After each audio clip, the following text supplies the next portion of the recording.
कंद भगवान की जय। अगर हम और आपको भगवान मिल जाए, पहली बात तो मिलना संभव, और अगर मिल भी जाए और भगवान आपकी चलो तपस्या देख करके प्रसन्न हो जाए, दर्शन दे दें, और वो अगर ये कहे कि बेटा कुछ मांग लो, मैं आपकी तपस्या से बहुत प्रसन्न हूँ, आपकी पूजा से बहुत प्रसन्न हूँ, तो वाकई में हम आपको मांगना भी नहीं आएगा। मांगना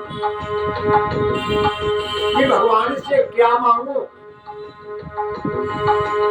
वाकई में हमें आपको सबको मांगना भी नहीं आता। मांगेंगे तो वही नासमाने चीजें मांग लेंगे, कोई मकान मांग लेगा, कोई दुकान मांग लेगा, और कोई रथ हाथी घोड़ा मांग लेगा, और क्या मांगेगा। बस यही हम सब मांगते रहते हैं, 2-4 फैक्ट्रियों के मालिक बन जाएं, हैं? यही मांगेंगे। देखो हमारी आदत पड़ी हुई है ना, यही मांगने की। लेकिन रामचरितमानस कहती है, धन भागी है वो मनु और शत्रुपा, जिनकी हम और आप सभी संतान हैं इस युग में। और जब उन्होंने उस कल्प में तप किया था मनु और शत्रुपा ने, तो भगवान प्रसन्न हुए उनके तप को देख करके। हमारे आप जैसा तप नहीं किया था।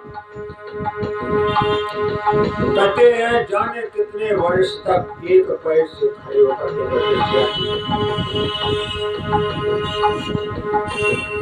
और भगवान हरि प्रसन्न हुए मनु और शत्रुपा की तपस्या देख करके। और फिर भगवान ने उनसे कहा कि मैं पहले तो आकाशवाणी हुई कि मैं आपकी तपस्या से प्रसन्न हूँ, कुछ मांग लो। लेकिन भगवान की आकाशवाणी से मनु और शत्रुपा संतुष्ट नहीं हुए। आखिरकार भगवान को स्वयं प्रकट होना पड़ा।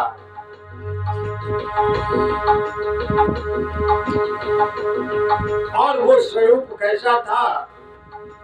अरे नील सरोहे नील मनो, नील नील धर श्याम राम,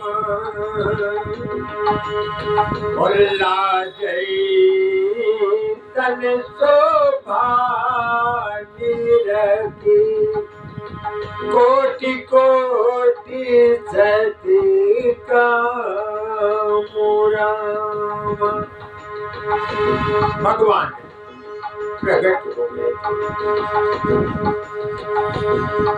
और जब इस छवि को देखा तो कहते इस छवि का बखान शेष शारदा नहीं कर सकते हैं, तो आप और हम कहां से कर सकते हैं?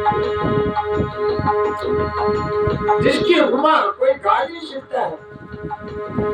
आगे भगवान की ये छवि देख कर भगवान बोले, मैं आपकी तपस्या से बहुत प्रसन्न हूँ, कुछ मांग लो।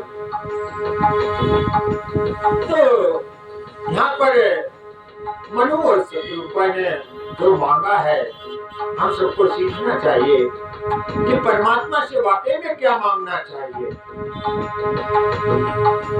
पहली बात तो बड़ा असंभव है इस युग में, और अगर काश परमात्मा मिल भी जाए तो हम लोग क्या मांगेंगे?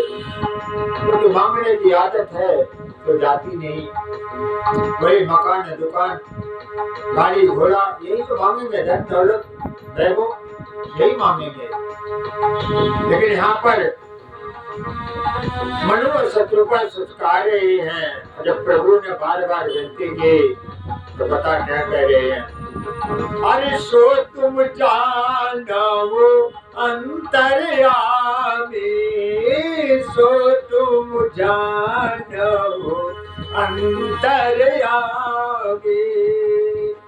पूर्वहु मोरु मनोरथ स्वामी, पूर्वहु मोरु मनोरथ स्वामी। आप तो सब जानते हैं और फिर भी हमसे कह रहे हो कि मांग लो। या तो आप जानते ना हो मेरे हृदय की बात। तो भगवान बोले सच कहो मत। मनु शत्रुपा बोले आप मांगो तो सही, मैं सब कुछ देने में सक्षम हूँ। दुनिया में ऐसी कोई चीज नहीं है जो मैं दे न सकूं। परमात्मा ने जब ये कहा तो आज मनु शत्रुपा ने क्या मांगा है जरा ध्यान से सुने। अरे दान शिरोमणि कृपानिधि, दान शिरोमणि कृपानिधि, नाथ कहो सद्भाव, जाय हो तुम्हें समान सुते, प्रभु सन करो ने दुराव, प्रभु सन कवन दुराव। आप अगर देना ही चाहते हो तो आप दानियों में श्रेष्ठ शिरोमणि हैं, कृपा के निधान है प्रभु। और मैं अपने मन का सच्चा भाव कह दिया है कि मुझे तो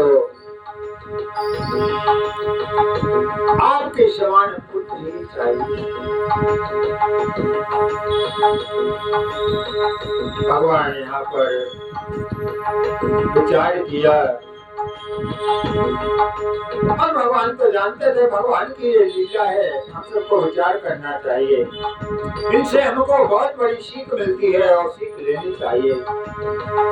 और भगवान खुशी मन से क्या कहते हैं, देख प्रीति सुनी बचनी अमोले,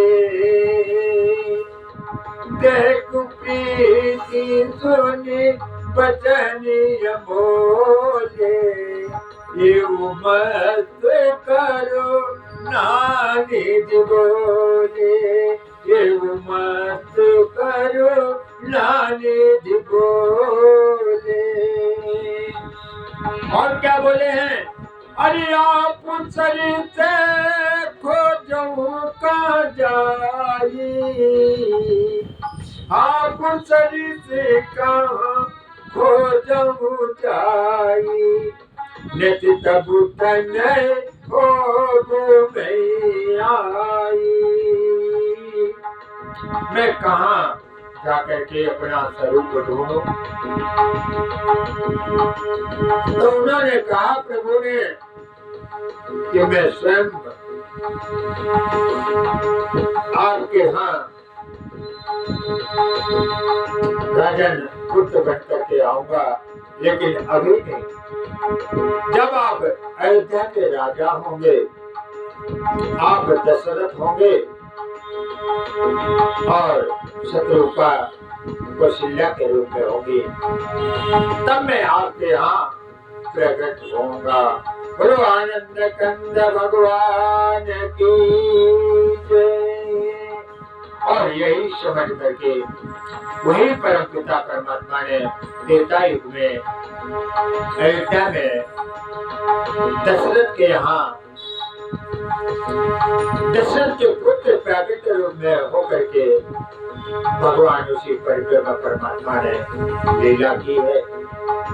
भगवान की लीलाएं अनंत है, इसलिए इन लीलाओं का पार नहीं पाया जा सकता है, लेकिन इनसे सीख लेकर के हम और आप सब अपना जीवन मंगलमय बना सकते हैं, आनंदमय बना सकते हैं। इसीलिए भगवान के चरित्र, भगवान की लीलाओं को श्रवण करना चाहिए। हम सबका मंगल होता है, देश समाज का सबका मंगल होता है। इसी उद्देश्य और भाव से हमको भगवान की लीलाओं का गुणगान और चरित्रों का श्रवण करना चाहिए, मनन करना चाहिए, पठन पाठन करना चाहिए।